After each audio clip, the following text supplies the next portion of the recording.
Hey guys, so welcome back. So this is part 2 of my previous video where I talked to you guys about my traveling experience going back home. So today I am going to be talking to you guys about the procedure I went through at the airport before departure and on arrival at the Liberia International Airport.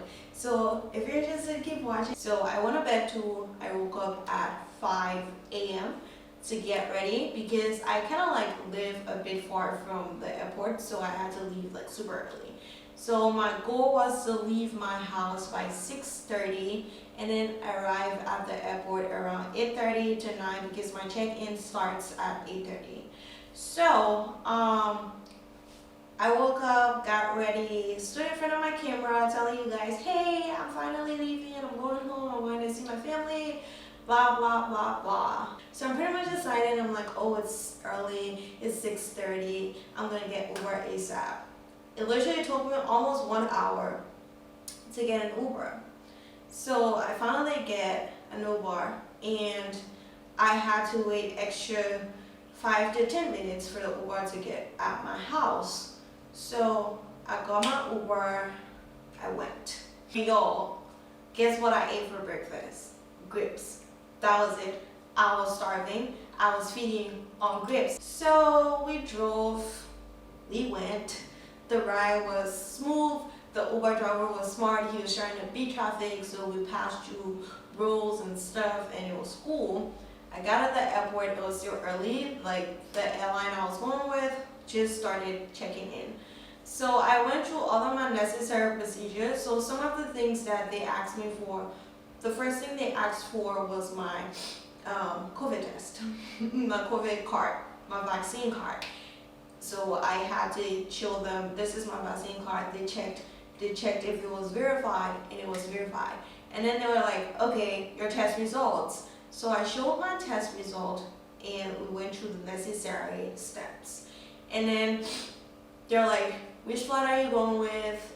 Where are you going? Blah, blah, and all that. I did my check-in. So I filled in my immigration form, and then afterwards, I just couldn't stay before getting to immigration because there was literally nothing to do at the airport.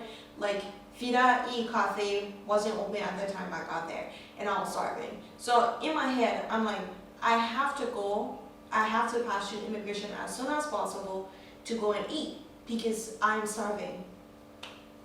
So I went to immigration and I was asked for my passport. So my previous passport got expired. So I had to request for another passport back home. So I got it sent to me here in ACCRA. But that was a problem because my resident permit was in my previous passport. So instead of getting rid of my previous passport, I had to keep it with me. I still have to keep it with me until my resident permit can expire from that one. So that when I'm going to renew my resident permit, then I can put it in my new passport. So when I went, I presented my newer passport and they're like, oh, how long have you been in Ghana? I told them how long. They're like, where's the resident permit? If you don't have a resident permit, you're going to face difficulty here. I'm not even sure if you're going to leave. So I'm like, oh, I do have my resident permit, it's just in my old passport. So they were like, your old passport. Immigration as well also asked for my vaccine card. Make sure, not because they're saying, oh, it's COVID time, you have to forget that you need your yellow fever card. It's still valid, they still want to see it. So always keep all of those things with you. So now you have to present 2 vaccine cards, your COVID vaccine card and your yellow fever vaccine card. So I was asked for both, and then I was asked for my plane ticket number. So I printed out my plane ticket, but it wasn't necessary because all they needed was my reference number for my flight. So I was asked for my flight number, the plane I was going with, and stuff like that. So I did all of that. The information was on my immigration card. I presented everything. I went through scanning and all that. So I went to this cafe. I actually did a chocolate croissant for some creepy reason now. I am kind of obsessing over chocolate croissant. So then I actually ate, and unfortunately where I ate was a bit far from my gate where I was supposed to board. So after eating, I had to go to my gate to wait for my flight. I think I was assigned to gate 8 and I went all the way to gate 2 or gate 3 if I'm not mistaken to eat. So I went down, and when I got there, they asked me again for my COVID result, my test result, and my vaccine card. I showed it, they verified it. I was just like, why are they obsessing over a COVID card? Like, why? So I sat there, wait for my plane. I was like super excited, and when I passed immigration, I felt a bit relieved because it's like when you pass immigration, it's like literally you're leaving. But if you don't pass immigration, you still have things you need to consider. We boarded. It was a straight flight from ACCRA here to Liberia because we were the first stop. So people who were going to Sierra Leone had to transit in LR or LIB for 30 minutes. So it was a straight flight. It was for I think an hour 45 minutes, and we got to LR. The bus came and it took us to where we're supposed to get tested again. So you're supposed to get 2 COVID tests when you're traveling. So one at your place of departure and one at your place of arrival. So when we got there, I didn't pay online the night before. I just filled in the form. So I was kind of like pissed because when we got there, the guy was like, "Oh, you have to fill in this form, blah blah." So I was like, if it is the Liberian travels stuff, I did it online because he said it was mandatory. He's like, "Oh, okay, then you can go." And in my head, I'm like, why did they make it seem like if you don't do that, you can't enter Liberia? You don't have to go through all of the stress I went through. When you get there, there are places in the airport that you can actually fill in the form and you can leave.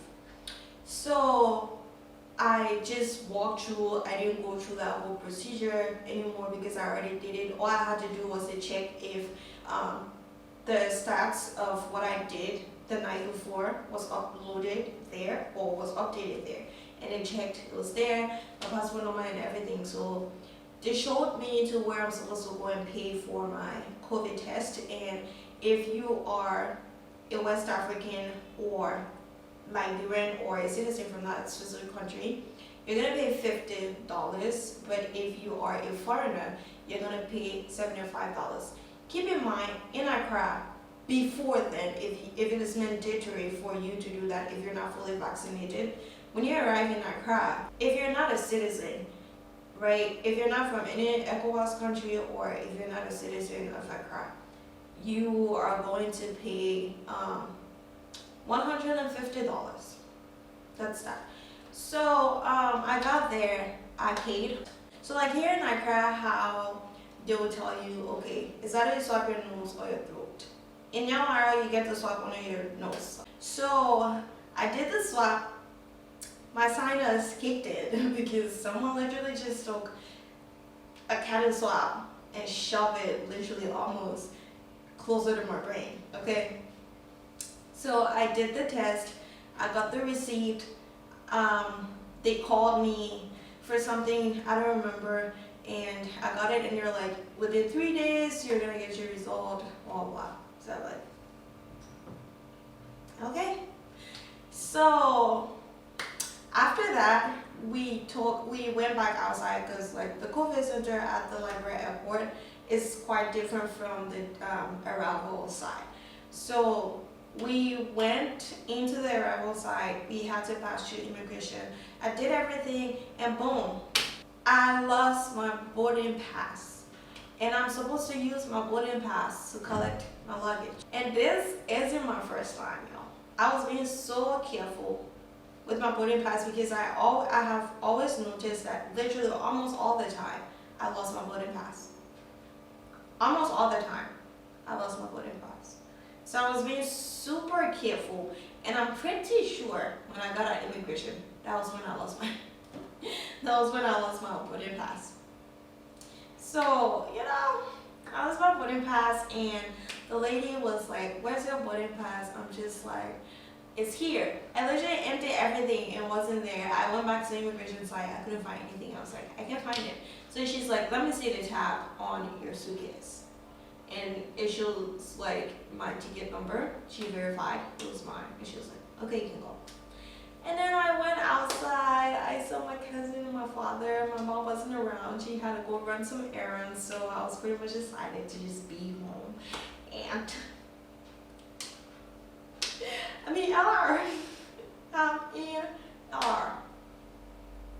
But I didn't do anything until after the reason I went home. And I didn't get to do a lot of stuff because the timing was short, my stay was short. I was doing school, I was working at the same time. It was supposed to be a vacation. Why can't people let me breathe? I wasn't reading. I wasn't reading. I was working still online, and I was schooling still online. And I had to go meet a couple of family members. I really wanted to hang out with a lot of my friends, but I couldn't. Like, I just couldn't. So I'm gonna bring to you guys part 3 some of the places that I was conscious enough to record, because for me personally, I am someone who likes to suck in the moment. I think this is why I barely vlog anything, because I like to be present, I like to be in the moment, and I just hate shoving my camera in front of people's faces and stuff like that. If I'm doing something, I want to be there. I don't want it to be all about you do this, you do that, you do this. So yeah, so all of the clips that I consciously remember to record, I'm going to display it in my next video. And yeah, or I'm just going to talk about a couple of things, a couple of changes made in LR and stuff like that in the next video as well, so stay tuned for that. Alright, but anyways, thank you guys so much for watching this second part, so stay tuned for part 3. I love you guys so much. I am just so energized to be in front of my camera again because it's been ages. But I love you guys, stay true to yourself, and we're out. Stay true to yourself, babes. Peace.